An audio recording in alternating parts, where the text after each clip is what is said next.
मेरे प्यारे बच्चों, बोर्ड एग्ज़ाम की आप सभी को ढेर सारी शुभकामनाएं।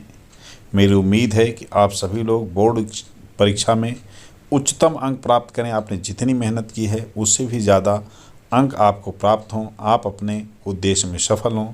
ये मेरी आप सभी प्यारे बच्चों को शुभकामनाएं हैं। शुभकामनाओं के साथ साथ मैं आप लोगों को कुछ बहुत ही महत्वपूर्ण सलाह और सुझाव देना चाह रहा हूँ। बच्चों, जब आप बोर्ड एग्ज़ाम के परीक्षा हॉल में पहुँच जाएंगे, अपने सभी कलम, एडमिट कार्ड, रजिस्ट्रेशन कार्ड सबको सुरक्षित लेके आपको पहुंचना है। और परीक्षा हॉल में पहुंचने के बाद आपको पेपर मिल जाएगा। जैसे ही आपको पेपर मिलेगा बेटा, आपके जीवन की एक महत्वपूर्ण जर्नी प्रारंभ हो जाएगी। वास्तव में देखिए, जो टीचर आपका इन्विजिलेटर होता है वो आपको पेपर देता है, आप पेपर सॉल्व करते हैं। लेकिन इससे भी महत्वपूर्ण एक वह व्यक्ति है जिसके पास आपकी लिखी हुई उत्तर पुस्तिकाएं पहुंचती हैं, आंसर शीट्स पहुंचती हैं, जिसे न आप जानते हैं और न वह व्यक्ति ही आपको बच्चों जानता है।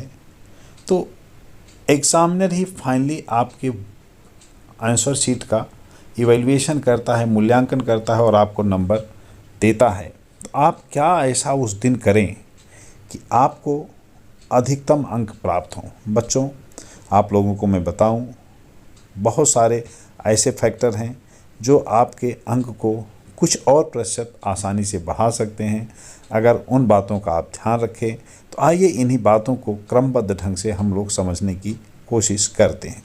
मैंने आपको अभी बताया, एग्जामिनर आपको नहीं जानता, वे आपको आपकी आंसर बुकलेट के द्वारा ही जान पाते हैं। बच्चों, आपको ऐसा कुछ करना है कि जिस टीचर के सामने आपकी उत्तर पुस्तिका पहुँचे, वो उत्तर पुस्तिका को देखते ही पहली बार में मंत्रमुग्ध हो जाए और वह आपको अधिकतम अंक देने का प्रयास स्वयं करने लगे। ऐसा करने के लिए आखिर आपको क्या करना है, कैसे आप ऐसा कर पाएंगे? इसके लिए कुछ महत्वपूर्ण बातें जो हैं, उनमें से दो सबसे इम्पॉर्टेंट बात मैं आपको बता रहा हूँ बच्चों। देखिए ये क्या है। देखिए, पहली बात यह है कि आपको उसे गुड फीलिंग देनी है बच्चों। अगर आप अपने टीचर को गुड फीलिंग दे सकते हैं जो आपकी उत्तर पुस्तिका चेक कर रहा है, तो वास्तव में आपका अंक बढ़ जाएगा। गुड फीलिंग आप कैसे देंगे? आप एक अच्छी हैंडराइटिंग में लिखें, सदे हुए वाक्यों में लिखें और इस तरह से लिखें कि मेक ईजियर हिज वर्क, उसके काम को आप कुछ आसान कर दें। वास्तव में बच्चों, एक चीज़ जो आप नहीं जानते हैं वह यह है कि परीक्षा हॉल में जब टीचर एक साथ बैठ कर के मूल्यांकन कर रहे होते हैं, उस दशा में क्या होता है। देखिए, जब टीचर मूल्यांकन आपस में बैठ के बच्चों कर रहे होते हैं तो उस समय बहुत सारी बातें होती हैं। उस समय हम जो उनके मुंह से सुनते हैं, उनके दिल की जो बातें होती हैं, आज मैं उन सबको आप लोगों से शेयर कर रहा हूँ। इनको आप अगर समझ लेंगे तो आप बड़ी आसानी से कुछ और अंक अर्जित करने में सफल हो जाएंगे। तो बच्चों देखिए, ये बातें हैं क्या। वास्तव में टीचर को अपने अंकेक्षण के समय, मूल्यांकन के समय कई महत्वपूर्ण कार्य करने होते हैं। जैसे कॉपी के पहले पेज पर उसको आपके द्वारा प्राप्त सभी अंकों का मूल्यांकन इंगित करना रहता है, लिखना रहता है। एक एक पार्ट का अंक आपका लिखना होता है एकदम पहले पेज पे, जिसमें आप लोग देखेंगे कई कॉलम बने रहते हैं। बुकलेट पाने के बाद कल ही आप देखेंगे कि उस पर बहुत सारे खाने बने होते हैं, उन्हीं में वो आपके प्रश्नों का अंक अंकित करता है। ऐसे में आप जब कॉपी को एक सही तारतम्य तरीके से लिखते हैं तो उसको अंकेक्षण में, आपके मार्क्स के इवैल्यूएशन में और उन्हें राइट करने में, लिखने में बड़ी आसानी हो जाती है। अब आइए देखें कि कैसे एग्जामिनर इन चीज़ों को आपसे चाहता है, किस रूप में चाहता है। तो देखो बच्चों, इस पर अभी जैसा कि हमने आपको बताया है कि आपको कुछ ऐसे कार्य करने हैं जिससे उसको ये लगे कि नहीं, ये बच्चा बहुत ही स्मार्ट है, बहुत ही अच्छे से पढ़ा हुआ है और बहुत ही अच्छा मार्क्स इसको हमें देना चाहिए। इस कड़ी में जो सबसे पहला काम आपका है वह है नीट एंड क्लीन राइटिंग। बच्चों, नीट एंड क्लीन राइटिंग में एक महत्वपूर्ण बात मैं आपको बता दूं, बहुत बच्चे सोचते हैं कि बहुत दूर दूर लिखें, हम बहुत सारा पेज लाइनें छोड़ करके लिखें तो हमें टीचर बहुत अच्छा नंबर देगा। वास्तव में ऐसा नहीं है। कोई भी टीचर बेमतलब का पेज पलटना नहीं चाहता। वो चाहता है कि आप एक ही पेज में लिखें, लाइन ना छोड़ें, बहुत जगह नहीं, बहुत ज़्यादा गैप मत दें, एक आवश्यक गैप जरूर दें, लेकिन जहाँ क्वेश्चन को लिखें वहाँ कटिंग ज़्यादा ना करें, काट पीट ज़्यादा ना करें। और पैराग्राफ एक जब चेंज करें तो उसके बीच में एक लाइन ज़रूर छोड़ दें। हर नए क्वेश्चन को स्टार्ट करने से पहले 2-4 लाइनें ज़रूर छोड़ दें। बिना मतलब के पेज ना नुकसान करें। ज़्यादा से ज़्यादा पेज कवर करने के बजाय आप कम से कम स्थान में, कम से कम शब्दों में अच्छे से अच्छा लिखें, ये टीचर चाहता है। जबकि ज़्यादातर बच्चे ज़्यादा लिख देंगे तो हमें ज़्यादा नंबर मिलेगा, इस चक्कर में अपना समय भी बर्बाद करते हैं और अपने विषय वस्तु को भी कमज़ोर कर लेते हैं। तो आपको इन सब बातों को भी याद रखना है नीट एंड क्लीन राइटिंग के साथ साथ। देखिए, दूसरा जो काम है वह है अवॉइड रैंडम आंसरिंग। ये क्या है बेटा? ये है कि जैसे आपको क्वेश्चन नंबर 2 दिया हुआ है, उसके 5 पार्ट हैं, तो पता चलता है बच्चा क्या कर रहा है। तो क्वेश्चन नंबर 2 का ए वाला पार्ट इस पेज पे कर रहा है, उसके बाद बी वाला पार्ट 3-4 पेज के बाद कहीं और कर रहा है।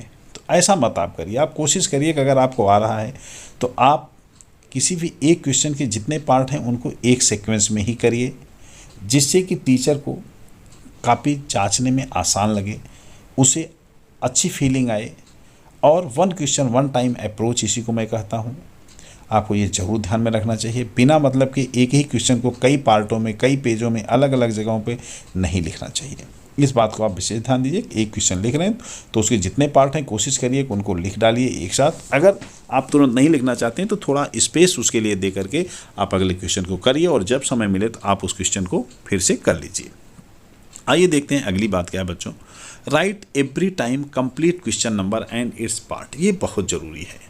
किसी भी पेज पे बच्चे हम देखते हैं, जैसे तीसरा प्रश्न स्टार्ट हुआ तो लिख देंगे प्रश्नोत्तर नंबर 3 का। अब 2 पेज लिख करके आगे जब 3 ख आएगा तो केवल लिख देंगे ख।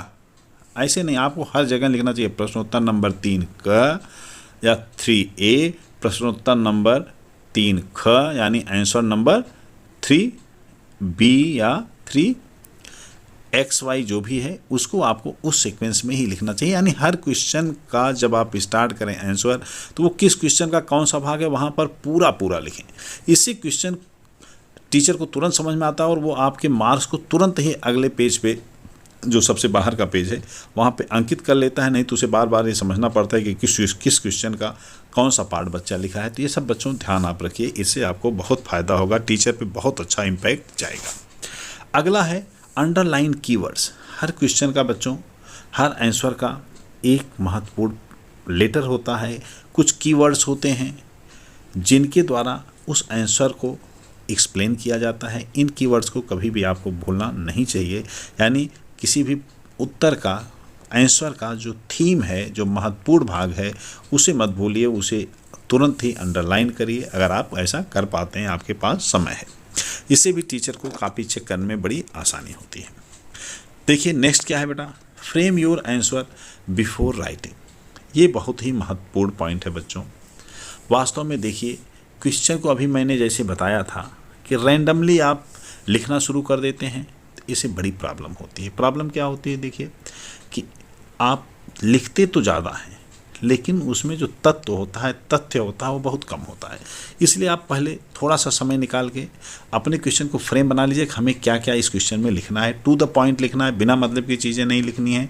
और फिर उसके अनुसार आप सधे हुए शब्दों में, सीमित शब्दों में एक अच्छा सा आंसर लिख दीजिए। उसमें आपको फुल मार्क मिलेंगे, बोनस अंक मिल जाएंगे। टीचर जो है वो आप पर बड़ा प्रसन्न होगा, एग्जामिनर। तो बच्चों इस बात को भी आपको बहुत ध्यान में रखना है कि ज़्यादा लिखने के बजाय आप समय को ध्यान में रखें। समय को ध्यान में रखते हुए हर क्वेश्चन के लिए एक फ्रेम बनाएं और उतने ही शब्दों में उस क्वेश्चन को समाप्त कर दें। अब 3 नंबर के क्वेश्चन के लिए आप 5 नंबर जैसा आंसर लिखेंगे और कुछ देर बाद पता चलेगा समय ख़त्म हो गया, तो आप 5 नंबर वाले प्रश्न में 3 नंबर वाला भी नहीं लिख पाएंगे, उतना भी मैटर नहीं लिख पाएंगे। तो इसलिए आपको अपने हर क्वेश्चन को उसके मार्क के अनुसार, उसकी प्रकृति के अनुसार फ्रेम करके बहुत ही सधे और सीमित शब्दों में लिखना चाहिए। बच्चों दूसरा जो है सबसे महत्वपूर्ण पॉइंट है डोंट लीव अनवांटेड स्पेस। बिना मतलब के कापियों में जगह मत छोड़ें।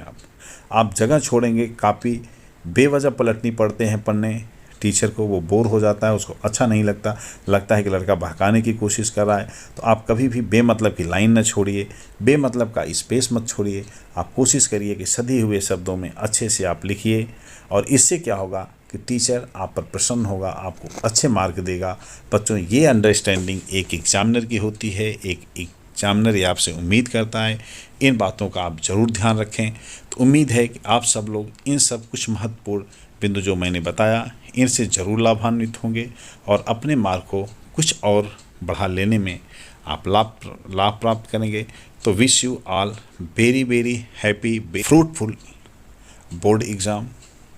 आप सभी लोग जो भी चाहते हैं, जितना चाहते हैं उतनी ऊंचाई प्राप्त करें। इसी के साथ आज का ये वीडियो मैं समाप्त करता हूँ। धन्यवाद। आप लोगों को बहुत सारी शुभकामनाएं।